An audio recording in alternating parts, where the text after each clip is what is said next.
good man, wandering lonely in the desert. He invited me to stay, said I would learn to love the space.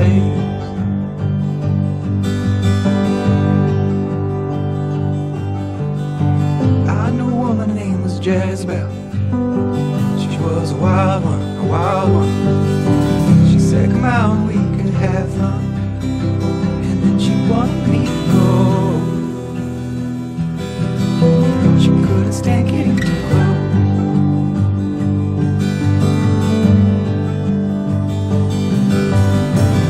And I'm curious who I'll meet next. Who among them I will love best. That depends upon the context, doesn't it, doesn't it?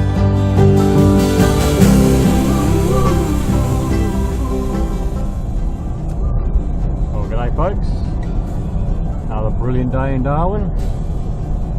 Today we decided we're going to head out of town for a little bit. We're going to go one of the national parks, and there's two places we could go to. Kakadu is one of them, and we did look at that, but it is about a 3-hour drive to get out there from Darwin. So 3 hours out, 3 hours back, that's 6 hours driving. Driving doesn't particularly overly bother me, but when you get out there, really it costs you $40, I think she said, per person to get in. And when you get out there, because of the time of driving, you don't really have a lot of time to see a lot of it. You've got to kind of go to one spot, concentrate on that one spot, and just be with that. So we thought, nah, I'm not going to do that. So we're going to go out to the other big one they have here, Litchfield National Park. To be honest, I don't really know a lot about it. So I know it's about 130 kilometres south of Darwin, and I know I've got to turn right to Bachelor. And that's about it. So we'll see what we find when we get there.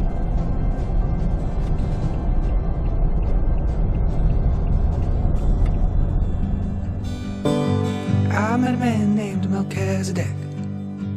He was a good man, wandering lonely in the desert. He invited me to stay, said I would learn to love the space.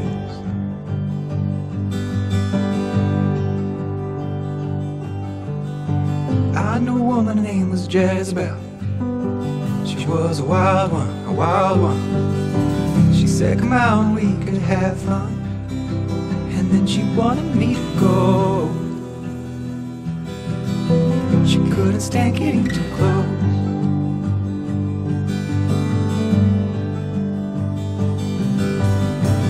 And I'm curious who I'll meet next. Who among them I will love best. That depends upon the context. We're just coming through the town of Bachelor. It's a little town, quite neat and tidy. Everything seems to be mowed, all the bush and everything. So quite a tidy looking little place. We're just coming onto the Rum Jungle Road. Now, the Rum Jungle was apparently a uranium mine. Back in the 1950s, they used to mine uranium out of here, or yellow cake as it was called. But that stopped the mining. Oh, a little castle here. They stopped the mining in the early 1960s. Imagine this town must get very isolated during the storm season or wet season. We come across a couple of potentially deep floodways, so they must get cut off a lot.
Once you're inside the Litchfield National Park, the first stop is what they call the magnetic termite mounds.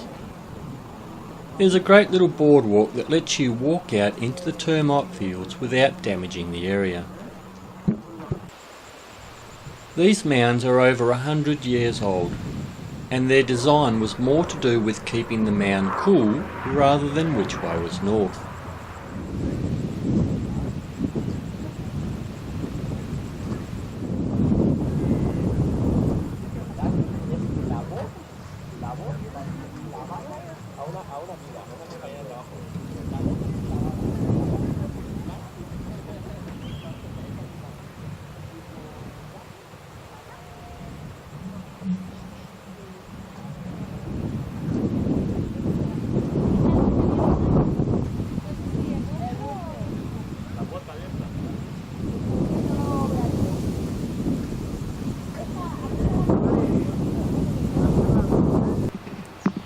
Florence Falls is our next stop. It's a spectacular double falls which is open all year round with camping facilities.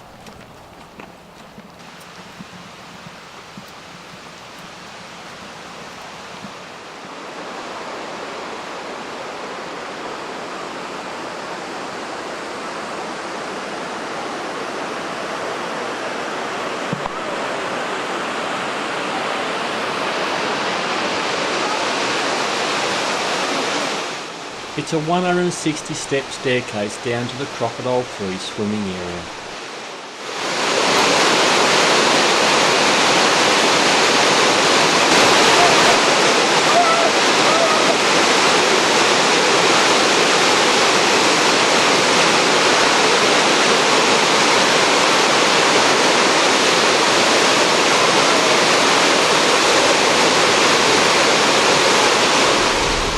Well, we're just leaving Florence Falls here at Litchfield National Park. Very spectacular looking and everything, but with the amount of people circling trying to get into the car park is ridiculously small. I think they really need to look at increasing the size of it. But if you want to come here swimming, come early. It's about the best thing I could say, but it is spectacular looking, no doubt about that. Well, we're heading off to whatever's next on the list. Tolmer Falls is our next stop. There are a couple of different walks to the viewing area, depending if you want to take the easy way or the little bit more difficult way. Well, we're certainly getting our exercise today, although the paths look pretty good, or concrete so far, so good easy walking.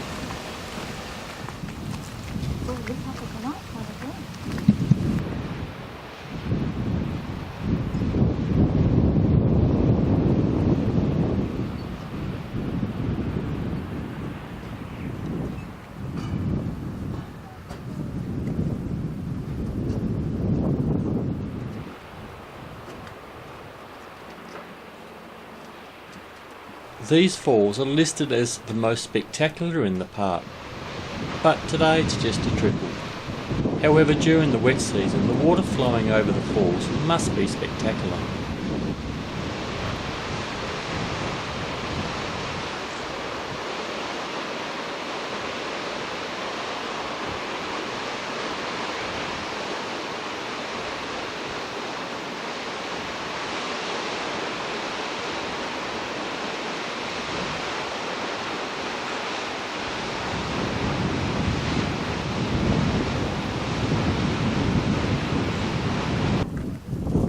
There is a second viewing area which is wheelchair friendly and is clearly set up for some sort of night activity. Maybe stargazing would be a great area for it.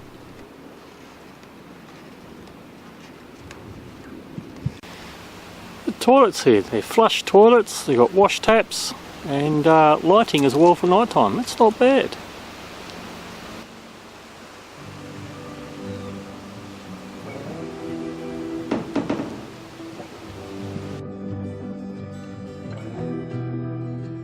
Our last stop for the day was the main swimming hole, Wangi Falls. This is the main place most people come to for swimming. You can tell this by the fact that the car park is completely full.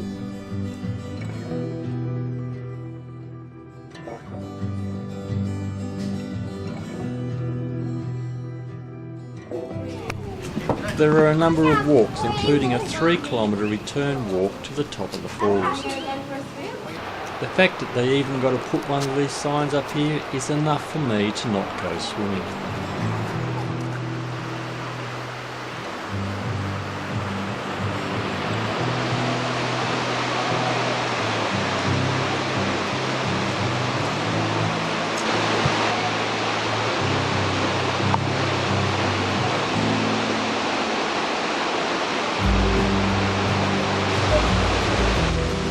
When it's hot, and well, face it, that's most of the time in the territory, this could be an amazing place to swim and cool down.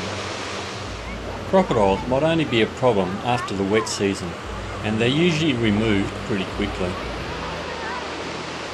While the facilities are open all year round, there is no swimming here during the wet season because of the amount of water flowing through here.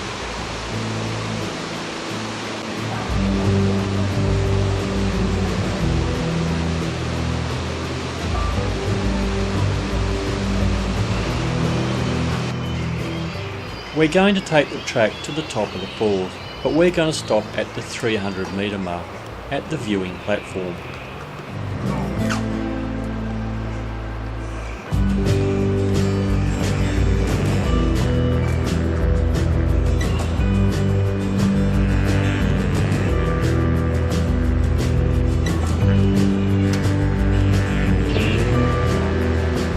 Lucky I wear a hat because there are hundreds of bats sitting up in those trees above us.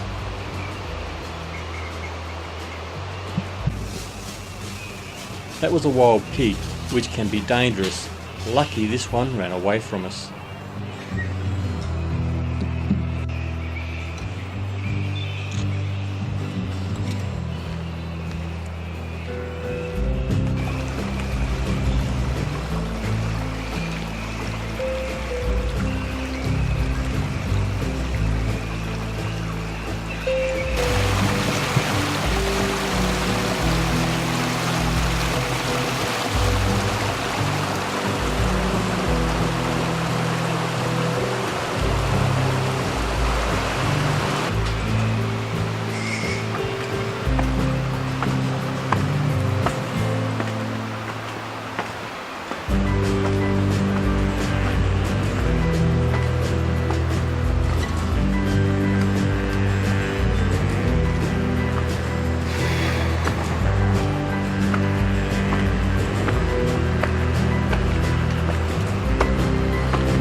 And the view from the lookout is well worth the walk.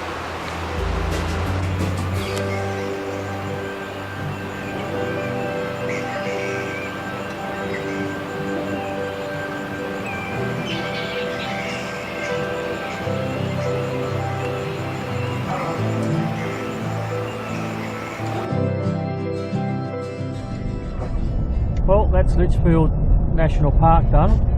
I must admit, when we left this morning, because again we left late, I think we are still living on West Australian time, because we don't get up till about 8 o'clock in the morning, which is really 6:30 our time. So by the time we get our act together and everything going, we sort of always seem to be leaving late. And I thought when we left, we're going to have to rush through this and we'll be back late, because we probably have left the camp late, which means we're going to be back home late. But the fact was, I'm not sure what time we left, maybe 9:30 something, and it is now 2:30 and we're out of the park and heading home. So we're going to head out, follow the road all the way around. This road that we're on does turn into gravel, and they do say it's four-wheel drive only, but looking at it in Google, it is a good quality road, and I could see in Google they were doing some road works on it at the time. And it's only about 6 kilometres, so maybe if it's wet season perhaps it's only four-wheel drive, but I'm sure this time of the year it's not going to be a problem. But I think on the way home, we went past the place coming out, and I said I wouldn't mind going there just for the sake of going there. So we're going to turn off and we're going to go and have a look at Dunedoo. No, don't sound right. Humpty-Doo. We're going to go and have a look at Humpty-Doo. There's not really probably much there, but just for the sake of saying we've been to Humpty-Doo.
Humpty Doo was only 32 kilometres from Darwin. It's on the road to Kagadoo.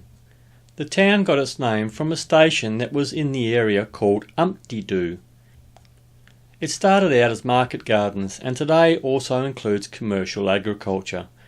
The town's population is around 5,000 people, much of whom commute to Darwin for work.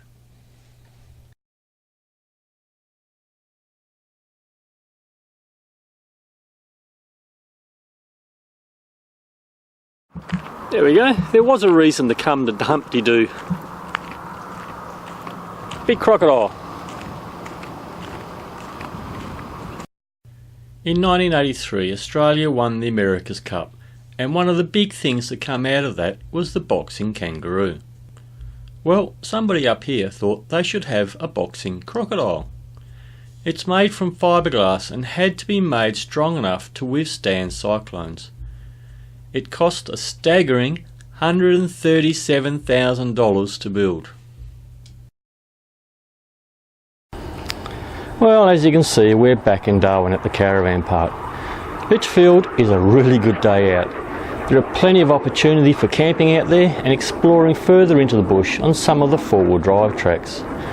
Unfortunately for us, this brings an end to our time in Darwin. Tomorrow we start back towards Perth. We'll follow the same road back that we came up on as far as Port Hedland before we turn left at the fork in the road. I'm mad! I don't believe that. But that doesn't bring an end to this series. We've still got some amazing stuff to do yet. When we leave here, we're going to go check out the hot springs in Katherine and then the Katherine Gorge. We then got a couple of days at Lake Argyle with an afternoon cruise. Then it's the Bungles. We'll stay in Derby for a couple of nights and then do a day trip on part of the Gibb River Road, and we'll go out to Winjana Gorge and Tunnel Creek before spending another couple of nights in the Karajini area.